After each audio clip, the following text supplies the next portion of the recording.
bienvenue pour une nouvelle vidéo. Aujourd'hui on se retrouve direction le circuit de Charade pour la partie 2 du vlog du Charade Classique de novembre 2021. La première partie est déjà disponible sur la chaîne.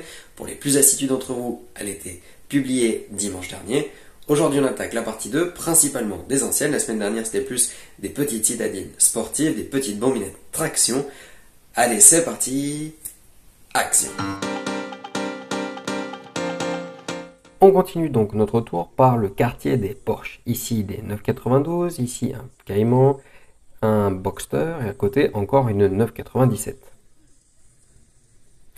Ici encore un Cayman il me semble, en rouge. Ici un Cayman blanc avec les jantes noir satin. À côté une 991 phase 2 qu'on peut voir avec les deux petits traits en turbo S il me semble. Il faudrait vérifier si c'est pas juste une turbo, mais en tout cas l'apparence d'une turbo S. Extérieur bleu, intérieur beaucoup plus clair, c'est assez contrastant, j'aime pas mal. Avec les étriers de frein donc jaune qui signifie que c'est des carbones céramiques. Là on aperçoit les caïmans de l'arrière. Hop, on va se tourner ici, on va avoir un Cayman GT4 cette fois-ci qu'on a déjà vu pour ceux qui suivent la chaîne à Parentigna lors du rassemblement au château. À côté, on va avoir une 944, il me semble, une 964 Targa, pardon, et non pas cabriolet, vu qu'on a pu voir le petit arceau. Ici, on va avoir encore une ancienne 911, ici une 996. À côté, encore une 997 avec une petite lame avant, une 997 un petit peu plus basique. Là, on va arriver sur peut-être ce qui est pour moi le modèle le plus joli des gammes 911, c'est-à-dire la 991 avec cette finition Targa comme ceci. Ici, on va avoir une petite Giulia.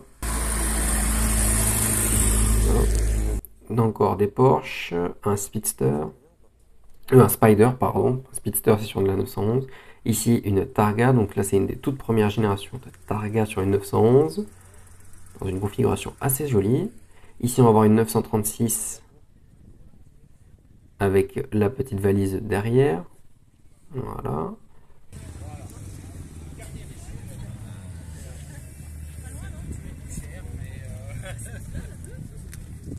Ici, une 997, je dirais turbo, voilà, c'est écrit derrière.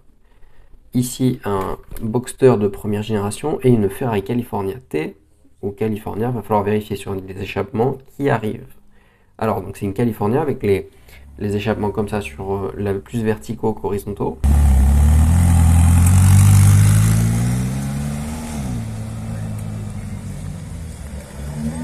Ici une 944 il me semble encore, avec le petit écusson Porsche sur la coudoir centrale, les sièges baquets, l'arceau, celle-ci doit être utilisée pour refaire les track day. Ce qui est plutôt pas mal comme utilisation avec ce genre de voiture. Ici la même mais en rouge, à côté un petit Macan, somme toute assez basique. Moi c'est pas forcément ma Porsche préférée, mais bon c'est sympa qu'elle soit là quand même. Ici une petite Alfa Romeo des années 80-90 je dirais. Un Z4 avec des jantes un peu tuning. Une Renault 5 Alpine, pour ceux qui suivent c'est la même qu'on a déjà vue à Cournon pour le rassemblement au plan d'eau. Ici une petite BMW 335i, une Alpine, une Vespa. Hop, on va voir le moteur est ouvert, on va voir si on peut aller voir vite fait. Voilà, donc le petit bicylindre.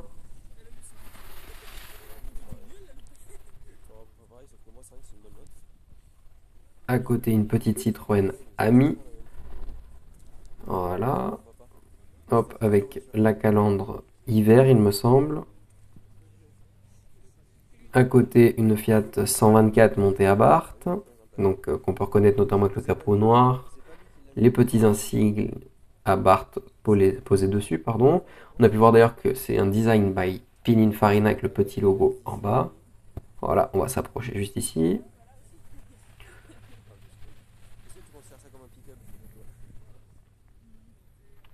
À côté, on va voir une petite Renault, ici une DS, à côté une MG, une Super 5, oui, parce que les Super 5 commencent à être des véhicules de collection, même sur les versions entre guillemets plus basiques. Hop, une ancienne Renault avec écrit Gordini, alors rouge plutôt que blanche, bleu pardon, habituellement. Là, on voit, il me semble, une El Camino, ici une Renault 5, ici une Austin Hillet, donc une alternative un petit peu plus haut de gamme à AMG si je puis dire. Alors là, des 2 chevaux, une notamment avec la déco 007. Hop, une petite Renault. À côté, on va voir peut-être une des plus belles voitures de la matinée, c'est-à-dire une Corvette.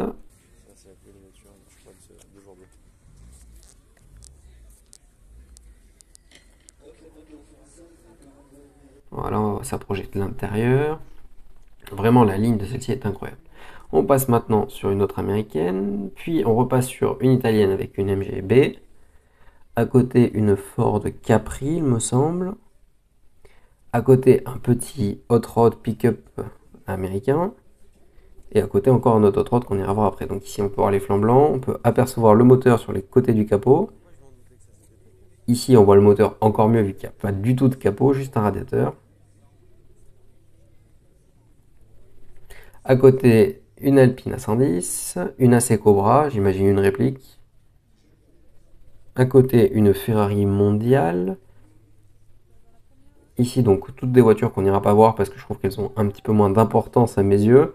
Et on est un petit peu pris par le temps. Ici, une BMW ancienne, montée comme celle-ci. On dirait que celle-ci aussi est utilisée pour faire de la piste. À côté, une ancienne Citroën, encore une Alpine Turbo V6, il me semble, un truc comme ça. Ici, une 106. Là, une Ferrari 4 places.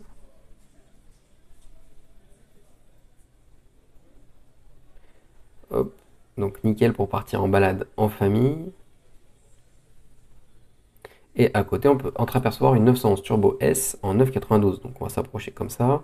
Donc là, on voit bien le Turbo S d'inscrit, la face avant, avec les petites ailettes là en bas. Ici, une Tesla Model S qui appartient au circuit un petit peu modifié. Et là, maintenant, on va la voir passer juste en dessous. Là, on voit le plateau. Et là, on va voir la parade des 4L.